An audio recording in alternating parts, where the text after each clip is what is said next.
اعوذ باللہ من الشیطان الرجیم بسم اللہ الرحمن الرحیم اللہم صلی علی سیدنا محمد وعلی آل سیدنا محمد وبارک وسلم۔ اچھا جی، قرآن پاک میں آگے بیان ہے چوتھا سپارہ چوتھا رکوع میں کہ وَلَا تَهِنُوا وَلَا تَحْزَنُوا وَأَنْتُمُ الْأَعْلَوْنَ إِن كُنتُم مُؤْمِنِينَ۔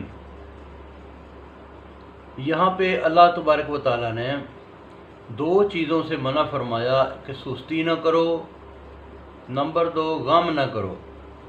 سستی انسان کیوں کرتا ہے؟ انسان سستی اس وقت کرتا ہے جب اس کو سزا یا جزا نہ ملنے کا اندیشہ ہو کہ اس میں نہ کوئی سزا ہے نہ کوئی جزا ہے، کر دیا تو ٹھیک ہے، نہ کر دیا تو ٹھیک ہے، اچھا یہ سب کا کام ہے، یہ میرے اکیلے کا کام نہیں، کوئی اور کر لے گا، میں نہیں کروں گا تو دیکھی جائے گی، لاپرواہی برتنا، اس طرح کی یہ اس سے منع کیا گیا۔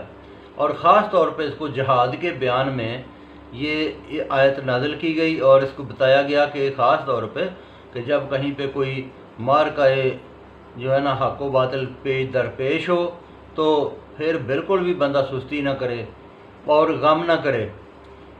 غم کیوں نہ کرے؟ اس کی وجہ کیا ہے؟